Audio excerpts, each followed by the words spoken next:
밖에 계신 분들 다 들어오시고요. 바로 두 번째 세션을 시작하도록 하겠습니다. 두 번째 세션에는 논문 작성기 주요 방법을 보는데요. 근데 사실 편집장들이 주로 보는 게 앱스트랙트, 타이틀, 또 테이블 비교 많이 봅니다.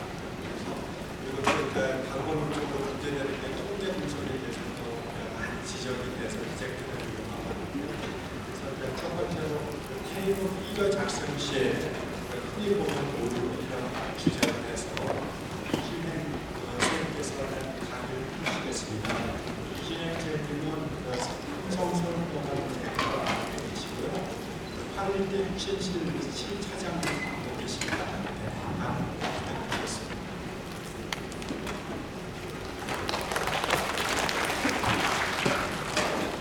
네, 여러분 반갑습니다. 오늘 제목은 테이블 및 피규어 작성 시 흔히 보는 오류입니다. 먼저 좋은 자리에서 강의할 수 있는 기회를 주신 홍성태 교수님 및 의편협 관계자 여러분께 다시 한번 감사의 말씀드립니다. 오늘 제목을 다시 한번 저희가 바꿔보면은요, 제목이 실수로부터 배우기가 되겠습니다. Oops. 그래서 전반부는 표와 그림의 기초적 부분을 설명을 하고, 후반부는 이제 제가 좀 자신있게 원하는 그래픽 이미지 관리에 대해서 말씀을 드리도록 하겠습니다. 네, 먼저 테이블입니다. 테이블의 기본적인 구조는 이렇게 되어 있습니다. 컬럼, 로, 다 아시는 걸 거고요. 그래서 우리의 목표는 쉽고 정보가 많은 표를 만드는 게 이런 목표인데요. 이거에 대해서는 여러분들 경험이 많기 때문에 제가 간단한 것만 말씀드릴 텐데, 테이블을 만들 때 가장 흔한 오류는 무엇이라고 생각하십니까?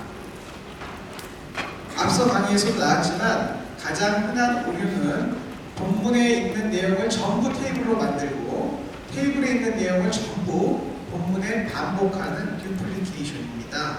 과거에는 흔히 있었던 일인데요. 이제는 거의 겹치지 않도록 테이블에 나와 있는 내용 중 가장 중요한 것만 요약해서 본문에 언급하는 방식으로 하시면 충분하겠습니다.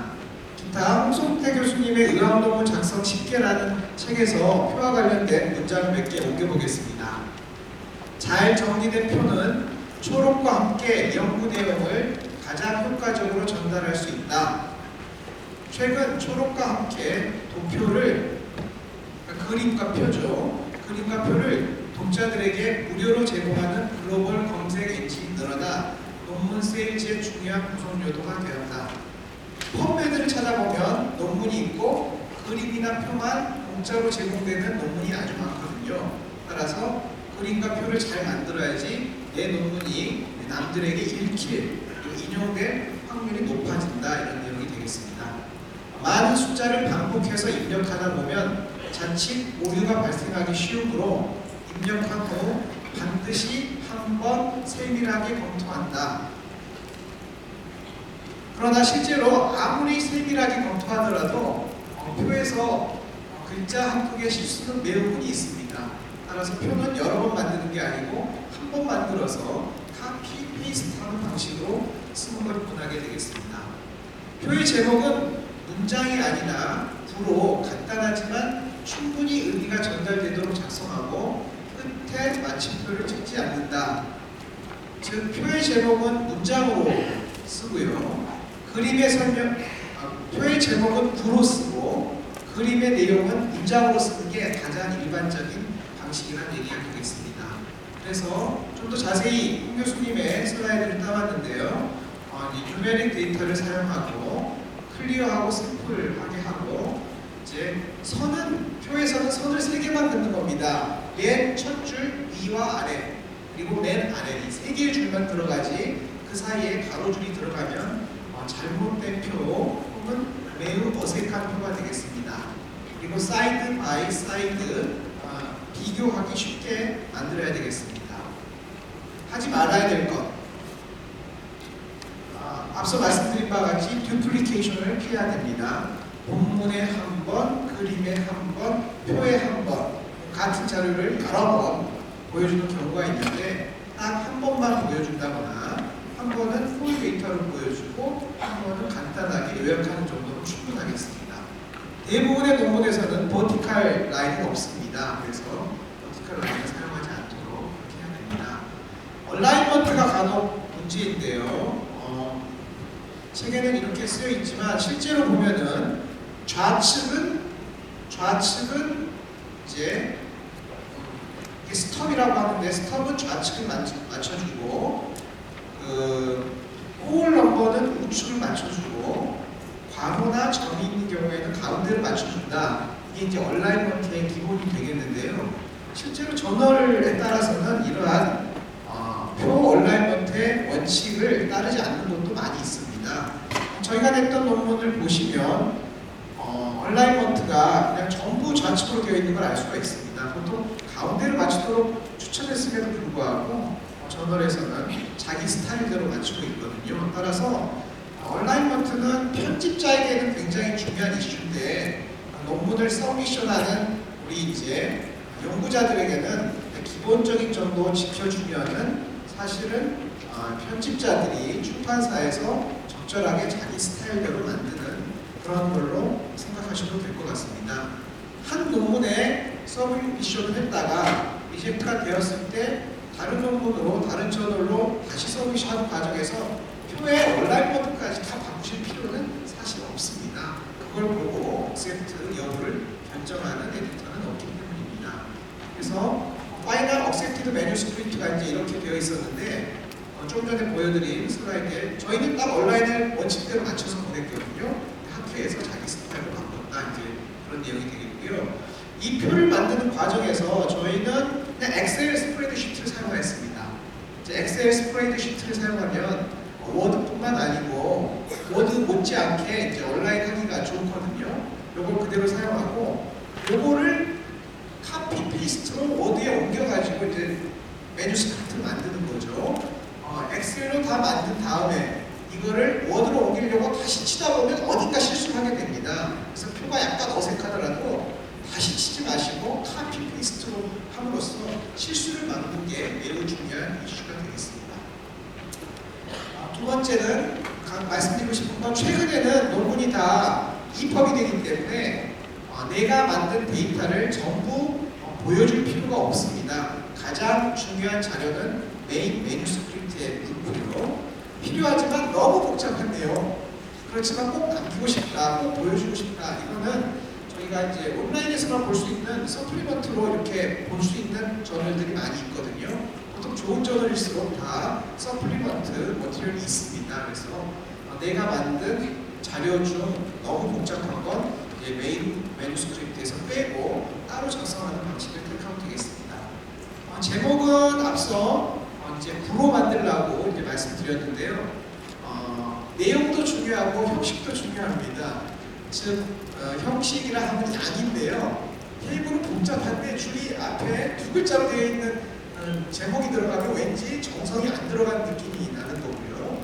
테이블인데 제목이 너무 길면 이게 이제 테이블을 볼 엄두가 안 나는 겁니다. 그래서 양과 내용을 적절하게 맞춰서 테이블의 제목을 정해보자. 이제 여기까지 테이블에 대해서 말씀을 드렸습니다. 바로 그림으로 넘어가겠습니다. 그림. 네, 오늘은 실수로부터 배우기 때문에 실수 예를 먼저 살펴보도록 하겠습니다. 어디에 문제가 있다고 생각하십니까?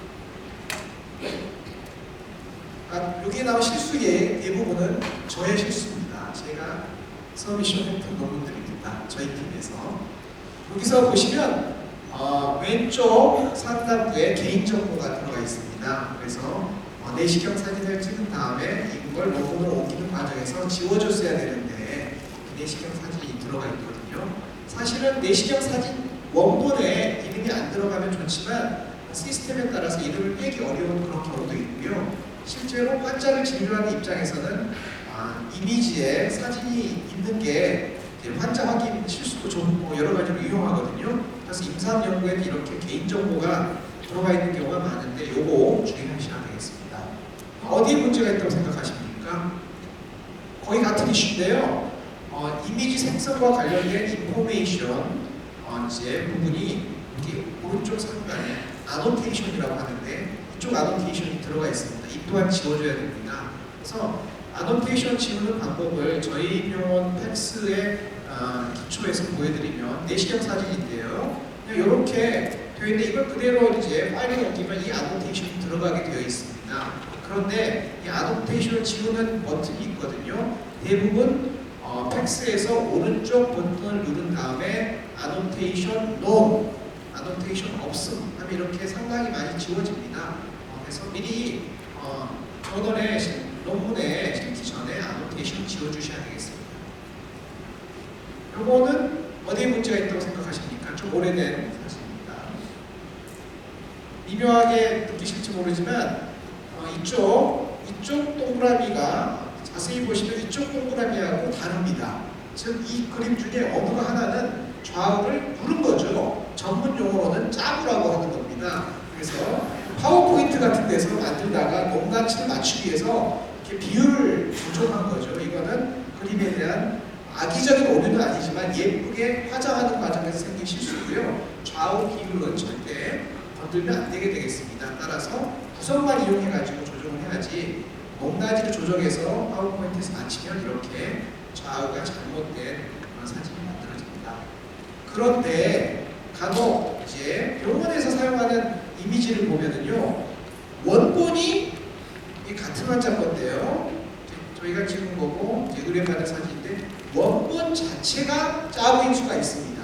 이거는 내시경 이미지를 캡처해서 팩스에 저장하는 과정에서 좌우 비율을 잘 맞춰놓지 않은 상태로 쓰고 있는 병원이 있는 거거든요. 그래서 이럴 때에는 원본 자체가 잘못된 경우는 좀 교정을 해주셔야 됩니다. 그래서 원본을 그대로 쓰는 게 항상 옳은 게 아니고 원본이 잘못되어 있을 가능성도 있다.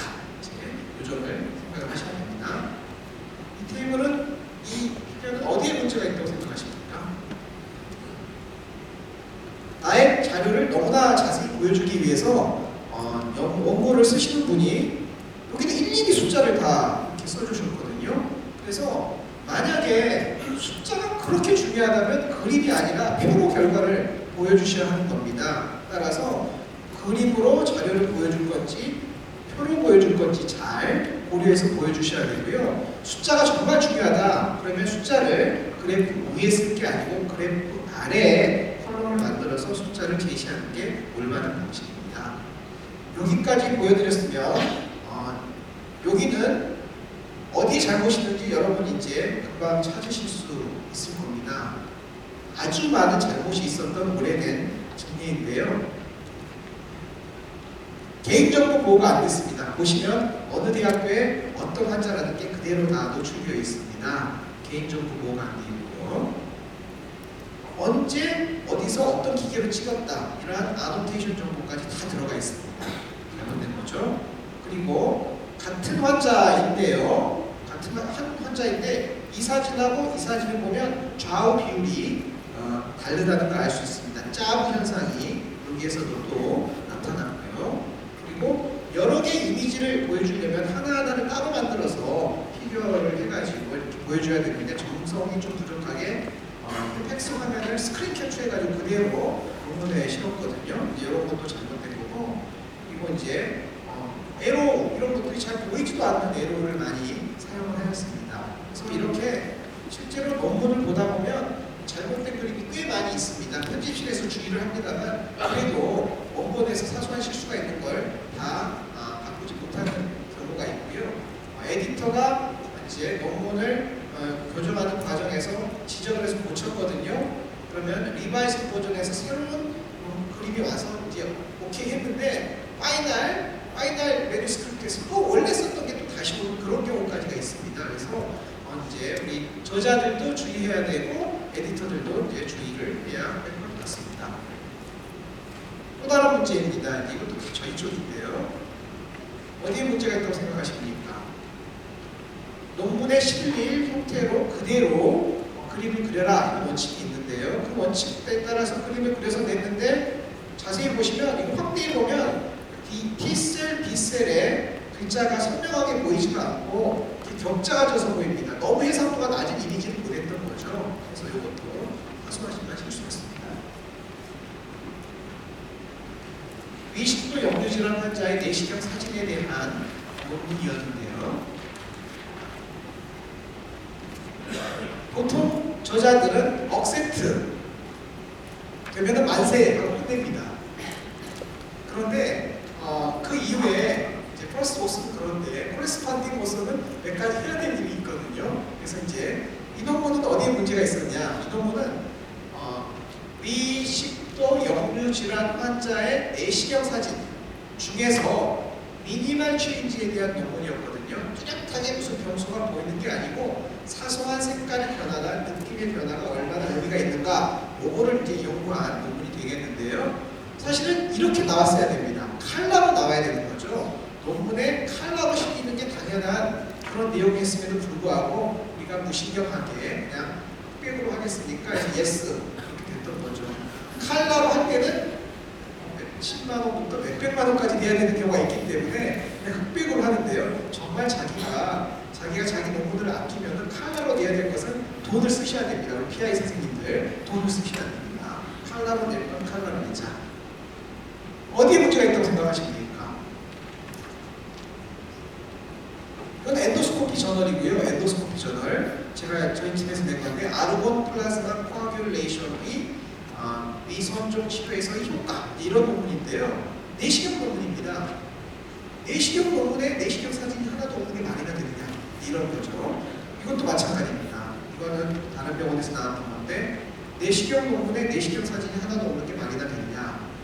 자세히 논문 내용을 읽어보면 여러 환자를 막 했는데 다 괜찮았고 딱 3명이 이러이러한 소견이 있었다. 이제 이런 결론이었는데요. 제가 엔도스코피를 하는 입장에서 가장 보고 싶은 건 그 환자의 내시경 사진이 어떻게 생겼을까? 이게 보고 싶은데 내시경 사진이 하나도 없는 겁니다. 그래서 내시경 논문에는 가급적 내시경 사진을 칼라로 제시를 해야 된다. 이제 이거를 이제 강조하고 싶습니다.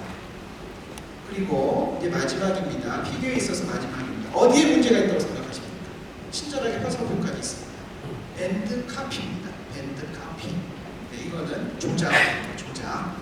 우리나라는 세계적으로 유명한 나라입니다. 그래서 아도비 포토샵 프랜시스라는 이 책을 보면은 코리안 스템셀 스캔들이라고 몇 페이지에 걸쳐서 아주 자세하게 설명이 되어 있습니다. 그래서 이제 그 과거에 아날로그 필름을 사용하던 시절에는 밴드를 조작하는 게 좀 쉽지가 않았는데요. 밴드를 디지털 카메라로 찍기 시작한 이후부터는 이 관련된 조작이 굉장히 많아졌습니다. 그리고요, 과거에는 슬쩍슬쩍 통과가 됐는데 지금은 여러 가지 방법으로 스크리닝을 할 수도 있게 되어 있습니다. 그리고 팔리는 분들도 많은 것 같습니다. 남의 논문 구석에 흠집 찾기 이렇게 하시는 분들도 되게 많습니다. 그래서 여러분들 사소한 조작을 하면 금방 들통이 납니다. 그래서 피규어를 만들 때는 절대로 이제 양심을 보이고 절대로 이제 조작을 하시면 안 되겠습니다. 이게 중요합니다.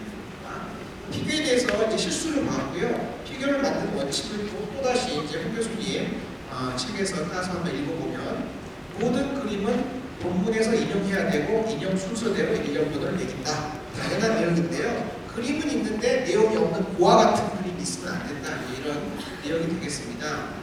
본문 끝에 그림 원고의 원고를 작성하며 그림 원고 자체는 본문과 분리해서 별도의 파일로 준비한다. 학술지 이제 매뉴스크립트 만들 때 이런 주의를 하는 이유고요. 저자가 인쇄하기를 원하는 모양대로 준비를 해라. 그래서 이제 그림을 주면서 이제 적당히 잘 만들어서 보내면은 에디터들은 그대로 해주는 경우가 많이 있거든요. 그래서 내 그림이 어떤 식으로 이제 출판되면 좋겠다를 잘 고려해서 만드시면 좋겠습니다. 그래서 표의 목표는 그림의 목표는 마찬가지로 똑같이 쉽고 기억하기 쉬운 그림이 되겠습니다. 그래서 좀 더 자세히 살펴보면 두 번째가 중요한데 캡션은 이제 프레이즈로 정식 문장으로 만들어라 이런 내용이고요. 클리어, 셀프, 인포머티브. 그래서 이제 논문이 일본어 논문이든 한국 논문이든 프랑스만 논문이든 독일 논문이든 그림과 표는 영어로 쓰게 되어 있거든요. 따라서 비록 본문은 읽지 못하더라도 그림과 표를 보고 그 논문의 핵심 아이디어, 게다가 이제 초록이 영어까지 있으면 초록하고 초록하고 그림표만 보면은 논문의 핵심 아이디어는 얻을 수 있는 수준에서 만들어야 된다. 이제 그런 내용이 되겠습니다. 여기까지가 제 강의 전반부고요. 표와 그림에 대해서 말씀드렸습니다. 지금부터는 이제 그래픽 이미지 다루는 거에 대해서 표와 관련된 부분에 좀 더 말씀드리겠습니다. 그러면 너는 내과 의사인데 왜 그래픽을 얘기하느냐 이제 물어보시는 분이 있어서 준비했는데요. 제가 제 개인 홈페이지를 한 20년째 준비하고 있습니다. 1999년도에 시작을 했는데요. 분위기가 될 때 워낙 할 일이 없어서 홈페이지 만들기가 유행이어서 홈페이지를 만들었고요. 그거를 계속 할 일이 없어가지고 20년째 지금 운영하고 있는데요. 그래서 이런 식의 홈페이지를 운영하고 있습니다. 제목은 endotoday.com. 그래서 endotoday 이렇게 돼 있어가지고요. 어떤 분들은 너는 소화기내과를 그만두고 내분비내과로 바꿨냐? 그랬더니 그렇게 물어보시더라고요. 근데 그게 아닙니다. 엔도는 내분비라는 뜻도 있지만 엔도스코피 이런 뜻도 있습니다. 그래서 매일매일 엔도스코피를 공부하자 이런 뜻으로 되어 있는 홈페이지인데요. 홈페이지를 운영하다 보면은 그래픽 이미지 사이즈가 매우 중요합니다. 왜냐하면 그래픽 이미지가 흐리면은 아무도 안 보거든요. 근데 그래픽 이미지를 선명하게 하려고 파일을 크게 해버리면 또 아무도 안 봐요. 이게 보는데 뜨지가 않는 거거든요. 그래서 그 이미지 퀄리티와 파일 사이즈의 균형을 늘 고려를 해야 됩니다. 그걸 하면서 제가 그래픽 이미지 관리법에 대해서 좀 익히게 되었고요.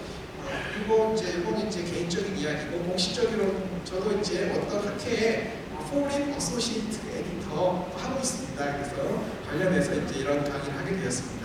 그래서 여러분들 생각을 해보시면 디지털 카메라를 내가 월 1회 이상 사용하는가, 포토샵을 월 1회 이상 사용하는가, 비트맵 파일과 JPEG 파일의 차이를 아는가, 로시 컴프레션과 리스 컴프레션의 차이를 아는가, EMP와 벡터의 차이를 아는가, 파워포인트 파일을 만들 때 파일 크게 신경을 쓰는가, 이런 걸 생각을 해보시죠. 이 중에 6 질문 중에 3개 이상 예스인 사람을 한번 손 들어주십시오. 3개 이상 예스다. 네, 좋습니다. 한 20% 분들이 손을 드셨는데요. 그분들은 잠시 나가서 커피를 드셔도 좋습니다. 하나 내지 2개 정도 손 드시는 분을 위해서 계속 강의를 하겠습니다. 그러면 이제 그래픽 이미지를 우리가 배우는 이유는 요즘 도서관 사서들이 다 도와줍니다. 도서관에 가면 그래픽 전문가들이 많이 있어서 잘 도와주는데요. 가서 도움을 못 받는 경우가 있습니다. 우리가 너무 무식하면 그런 거거든요. 그래서 그리고 요즘 아이들은 디지털 이미지를 잘 다룹니다. 근데 이제 나이 드신 분일수록 디지털 이미지를 잘 모르는 거거든요. 논문을 낼 때 논문에 들어갈 사진을 논문 투구 규정에 맞춰서 써봐야지. 그래가지고 투구 규정을 찾아보면 이렇게 쓰여 있어요. 투구 규정을 봐도 뭔 소리인지 모르는 거거든요. 봐도 소용됩니다. 복잡한 작업은 컴퓨터 그래픽 도서관에 가서 전문가들께 도움을 받으면 좋은데 전문가들 가보면요 2주 후에 오세요. 이렇게 바쁜데 지금 당장 내일 학회인데 2주 후에 오시라고 그러면 곤란하지 않습니까? 보통 문제고요. 원본 자료를 허술하게 관리한 상태에서 찾아가면 죄송합니다. 다시 가져오셔야 되겠어요. 이렇게 빵꾸 맞는 수가 많이 있습니다. 따라서 우리는 어느 정도 아셔야 되는 겁니다. 그래서 해상도, 비트맵 이런 것들을 항상 말씀드리겠습니다. 첫 번째 해상. 논문에는 이런 그림들이 사용합니다. 그림입니다. 비디오를 포함해서 해상도는 얼마나 선명한가입니다. 왼쪽 그림이 선명합니까? 오른쪽 그림이 선명합니까? 왼쪽 그림이 선명하죠. 이거를 수식으로 표현하면 하나의 선을 긋는데 보다 많은 정보를 이용했다. 이런 뜻이 되겠습니다. 하나의 선을 긋는데 보다 많은 정보를 이용했다. 이런 내용이 되겠습니다. 출력시 크기가 같다면 픽셀 수가 많을수록 해상도가 높아집니다. 즉 이게 1인치라고 생각하면 왼쪽은 5개의 점이 있는 거죠. 5.4인치가 되는 거고 요거는 10개의 점이 있으니까 10.4인치 10 dpi가 돼서 오른쪽이 당연히 높은 사진인데요. 이거를 dpi를 하려면 분모가 있어야 됩니다. 1인치 크기로 출력했을 때 점이 몇 개냐 이런 건데요. 디지털 이미지는 이게 얼마든지 확대가 가능할 수 있습니다. 그래서 디지털 이미지는 크기가 얼마냐 그래서 크기가 없습니다. 따라서 디지털 이미지는 DPI를 정할 수가 없거든요. i가 없기 때문이죠. 인치가. 그래서 그렇지만 실제로 디지털 이미지 보면 다 DPI가 있거든요. 이거는 그냥 마음대로 정한 겁니다. 해상도 150 DPI로 정했는데 이렇게 출력했을 거를 가정할 때 몇 DPI다 이런 뜻이거든요. 그래서 결국은 출력을 하지 않으면 DPI는 아무 의미가 없는 그런 상황이 디지털 이미지입니다. 그래서 저희 선대에 보면은 4인치로 출력했을 때 250 DPI다 하면은 1인치에 250 DPI가 있으니까 결국은 픽셀 숫자가 1000이거든요. 이게 중요합니다. 1000개의 인포메이션이 있다는 거고요. 이거를 만약에 10인치로 출력하면은 100 DPI가 되는 거고 1인치로 출력하면 1000 DPI가 되는 거거든요. 따라서 디지털 이미지에서는 DPI 숫자 자체는 큰 의미가 없고 픽셀 숫자가 중요하다. 픽셀, 화소, 픽처 엘리먼트, 픽셀 수가 중요합니다. 그러면 픽셀 숫자가 많다고 무조건 좋냐? 이런 걸 생각해 볼 수 있거든요. 왼쪽보다 오른쪽에 픽셀 숫자가 많기 때문에 당연히 오른쪽이 더 선명한 사진인데요. 저희가 한번 논문을 냈다가 내용은 억셉터블한데 그림이 잘못됐으니 다시 보자. 그림 해상도가 낮다 해가지고 봤더니 이런 슬라이드를 갔었습니다. 그래서 저희 펠로 시켜서 좀 높은 해상도를 바꿔라 해가지고 분명히 요거는 4하고 36, 3600 픽셀이고요. 요거는 뭐 한 400 픽셀 정도 되는데 픽셀을 높였지만 이미지는 똑같습니다. 퀄리티가. 좀 전에 픽셀이 많을수록 선명하다고 그러더니 왜 그러냐? 이거는 픽셀 쪼개기입니다. 그래서 좌측 이미지를 픽셀을 많이 만들어서 우측으로 만든다 한들 이건 다 쪼개기 뿐이지 이미지 전부 숫자는 똑같지 않습니까? 그래서 한번 이미지가 해상도가 낮아지면 아무리 쪼개기를 하더라도 해상도가 높아지지 않습니다. 따라서 제가 강조하는 것은 보통 원본 이미지가 제일 선명하거든요. 내시경 사진 착 찍으면 그게 제일 선명합니다. 그거를 적어도 3개 정도에 보관을 해놓는 거죠. 내 핸드폰에도 보관해 놓고 내 PC에도 보관해 놓고 인터넷으로 나한테 메일도 보내놓고 그래야지 하나 정도 없어지더라도 원본이 남아있거든요. 논문 작성하다 보면 고치고 하다 보면 낮은 해상도만 있고 원본이 없어지는 수가 매우 많습니다. 그래서 3개의 다른 곳에 보관을 해라. 내 방에 가면은 컴퓨터가 있고 노트북이 있습니다. 컴퓨터에도 저장해 놓고 노트북에 저장을 했어요. 퇴근했는데 하필이면 제 방에 불이 났습니다. 컴퓨터를 타버리고 노트북을 타버리면 사이언스에 하나 서미션 했는데 다 없어져 버린 거죠. 그게 너무 아깝지 않습니까? 그래서 절대로 같은 장소에 보관하면 안 되고요. 하나는 내 컴퓨터, 하나는 집에 있는 내 컴퓨터, 하나는 인터넷 이런 식으로 피지컬리 3 디퍼런트 로케이션에 저장을 해야 된다는 점을 강조드립니다. 그래서 해상도 부분은 이제 이런 내용을 정리할 수가 있습니다. 해상도. 그러면 모든 그림에 해상도가 있냐? 이게 보통 이제 사진처럼 이렇게 되는 건데요. 확대시켜보면 이렇게 됩니다. 일견 선명해 보이지만 다 작은 픽셀로 되어 있기 때문에 그렇지만 모든 그림이 이렇게 되어 있지 않다는 겁니다. 선을 그릴 때에는 좌측처럼 하나하나 픽셀을 정의할 수도 있지만 우측처럼 자를 대고 그릴 수 있는 거거든요. 선의 위치에 대한 정보만 제공하면 시작점, 끝점, 두께, 색깔만 지정하면은 똑같은 결과를 볼 수 있다는 거죠. 그래서 왼쪽을 비트맵 이미지, 전문 용어로는 라스터, 오른쪽은 벡터 이미지 이렇게 되어 있습니다. 그래서 라스터 이미지는 격자로 되어 있는 거고요. 보통은 이렇게 한 5배 정도 확대를 해서 모아서 보면은 격자가 구분을 충분히 다 할 수 있습니다. 그래서 란셋에서도 5배 확대가 이렇게 되어 있는 건데요. 우리가 사용하는 대부분 이미지 포맷은 전부 비트맵입니다. JPEG, 논문에서 요구하는 TIFF, 인터넷에서 사용하는 GIF, PIC 전부 다 비트맵이고요. 벡터로 되어 있는 경우가 매우 드뭅니다. 그래서 벡터는 어떻게 사용하는 거냐? 근데 벡터 논문에 보면은 이렇게 란셋 같은데 이미지 관리 잘하는 곳인데 거기는 보면 가능하면 벡터를 보내달라. 벡터가 뭔데요? 이렇게 되거든요. 근데 벡터를 좀 아셔야 되는 거죠. 그래서 우리가 사용하는 프로그램은 대부분 비트맵인데 벡터는 그래픽 이미지가 벡터입니다. 그래서 아도비 일러스트레이터, 코렐 드로우, 제가 사용하는 프리즘 이런 것들은 다 벡터를 그리는 겁니다. 벡터를 그리는 거고요. 벡터를 그리는 거고 단지 컴퓨터에 보여줄 때 비트맵으로 보이는 것이죠. 내부에는 벡터로 되어 있습니다. 그래서 예를 들면 프리즘으로 그림과 같은 도표를 만들어서 엑스포트를 할 때 파일을 엑스포트해야 되지 않습니까? 엑스포트해서 이제 유니버설한 포맷으로 바꿔야 되는데 바꿀 때 옵션이 이렇게 돼 있어요. 옵션. 자세히 보시면 JPEG, PCX, 비트맵, TIP 전부 비트맵 형식입니다.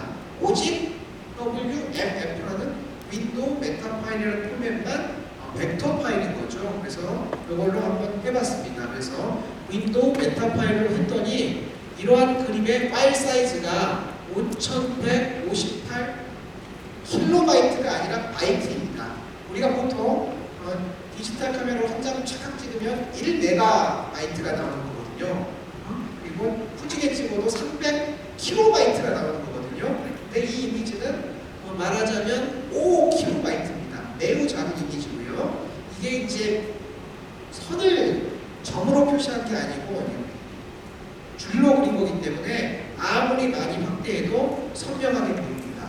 따라서 비트맵으로 사용할 수 있는 것은 다 비트맵으로 사용하고, 아니 벡터로 사용할 수 있는 건 다 벡터로 사용하고, 벡터로 못하는 것만 비트맵을 쓰는 게 사실은 선명하고 효과적인, 파일 사이즈가 작으니까요. 그리고 어디 야외 같은 데 가서 사진을 찍었는데 사진을 이메일로 보내면은요 못 열어보는 사람이 있습니다. 너무 파일 사이즈가 커서 다운이 안 되는 경우거든요. 그래서 파일 사이즈가 커지면 효율성이 떨어집니다. 그래서 이 논문에서도 이제 벡터를 사용하면 사이즈가 작다. 이거를 쉽게 이제 파케이지에서 이제 비트맵을 바꾸라고 하면 포토샵으로 쉽게 바꿀 수가 있습니다. 그렇게 되고요. 파워포인트에서 만드는 파워포인트는 이제 출력하면 비트맵이지만 내부적으로는 벡터거든요. 그래서 벡터로 그려져 있어가지고요. 이거로 잘 옮기면은 벡터를 적용할 수가 있습니다. 요약하면 선을 그리는 방법은 두 가지가 있는데 그 중에서 비트맵과 벡터가 있는데 가능하면 벡터를 사용하는 게 좋다. 이제 이거를 말씀드렸습니다. 다시 돌아가서 해상도로 돌아가서요. 출판을 위한 해상도는 어느 정도 필요한가? 이게 출판하는 사람들이 정리한 내용인데요. 칼라 자체가 인포메이션이 있기 때문에 DPI 숫자가 좀 낮아도 선명하게 보이거든요. 그런데 흑백은 흑하고 백밖에 없기 때문에 DPI 숫자가 높아야 됩니다. 따라서 라인 아트, 우리가 그리는 표 같은 게 라인 아트인데요. 보통은 최소한 900 DPI로 출력이 돼야지 선명하게 보인다는 거거든요. 그래서 900이라는 숫자를 기억해 주시면 됩니다. 그래서 근데 이 900 DPI인데 반드시 분모가 있어야 되거든요. 그러면 내가 보낸 그림이 도대체 얼마나 크게 출력될지는 아무도 알 수 없습니다. 이거는 편집자 마음입니다. 나는 파일 보냈는데 크게 보내기도 하고 작게 보내기도 하거든요. 일반적으로 저널이 좋을수록 매우 좋은 저널인데요. 사이언스 저널이 좋을수록 그림은 아주 작게 출력이 됩니다. 그리고 저널이 후질수록 그림이 한 페이지 이렇게 출력을 해주거든요. 그러면 나는 내 그림이 어느 크기로 나올지 나로서는 알 수가 없는 겁니다. 그래서 이제 대략적인 원칙이 필요합니다. 사이언스에 저는 이제 여기 통해보는 게 꿈이지만 이제 이 꿈을 이루지 못했지만 영원히 못 이룰 것 같습니다만 사이언스의 이제 투고 규정을 보면은 과거에 그림이 어느 정도 쌓은 크기로 나왔는지 보고 너가 적당히 생각해서 내가 이렇게 쓰여져 있어요. 투고 규정에. 그러면 과거에 보면 그래서 과거 사이언스 옛날 거 보면 거의 비슷한 그림인데 어떤 그림은 조그맣게 출력해주고 어떤 그림은 크게 출력해줬거든요. 알 수가 없다는 거죠. 알 수가 없다. 그래서 사이언스는 매우 불친절하구나. 그렇지만 모든 저널이 그렇게 불친절한 게 아니고 난생 같은 데는 107일을 해라 붙여내줬습니다. 그냥 그래서 맞춤이 아니고 기성복 같은 거죠. 기성복으로 그냥 유니버설하게 정해졌습니다. 그래서 107이라는 걸 좀 기억해 보십시오. 인치로 따지면 4인치입니다. 얘가. 그래서 앞서 설명드린 4인치로 뽑는다는 건 한 컬럼으로 뽑는다는 거죠. 2단 편집 중에 한 단 사이즈의 대가 맞춘다는 뜻이거든요.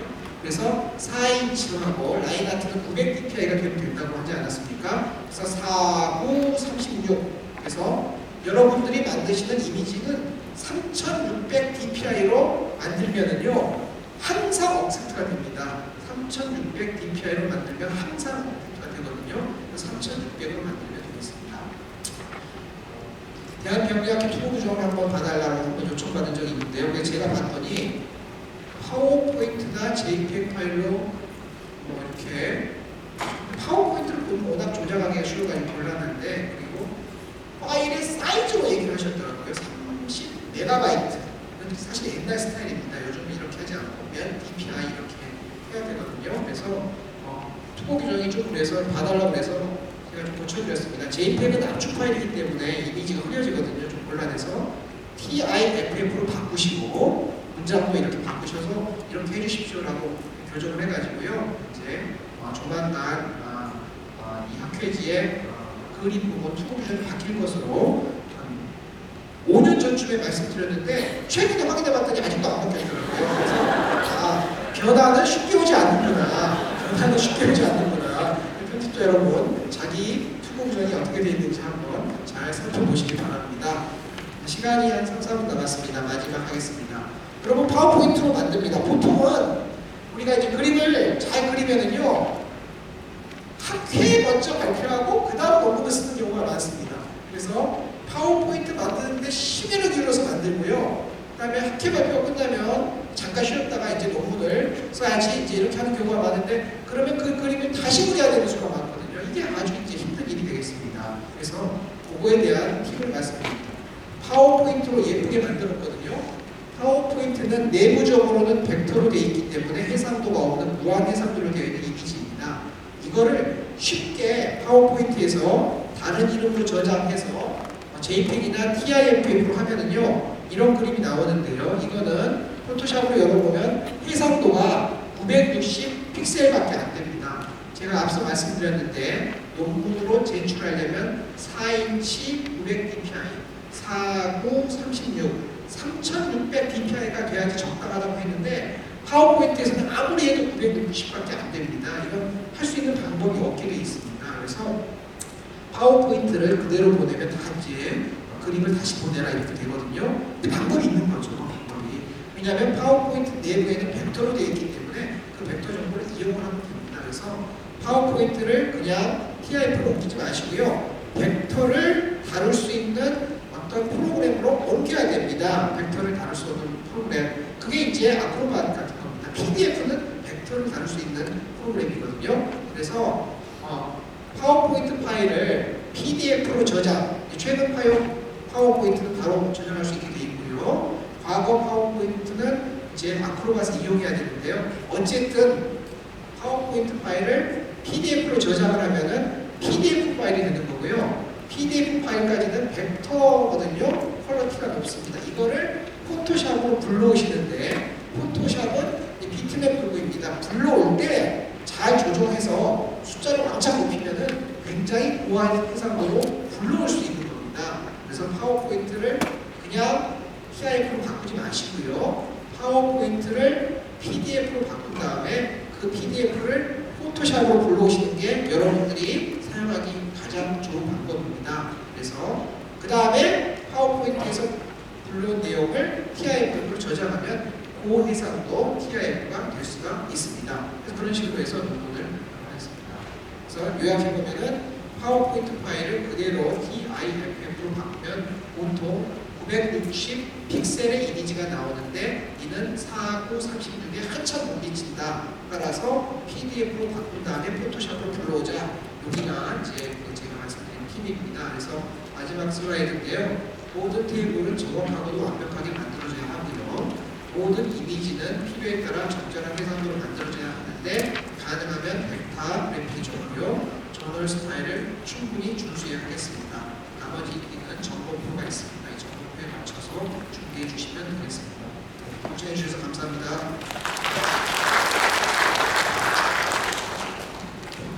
시간 딱 맞춰주셔서 감사드리고요. 혹시 질문 있으신가요? 네, 질문 없으시면 이 점심시간에도 개인적으로 여쭤보시기 드리겠습니다. 감사합니다. 이 두 번째 세션에 대한 마지막 강의가 통계 오류입니다. 이게 보면은 사실은 이 책을 들어서 편집장들이 통계 현재 오류의 통계가 좀 뭐 이상하다 이런 식으로 이 리비전 할 때 어느 정도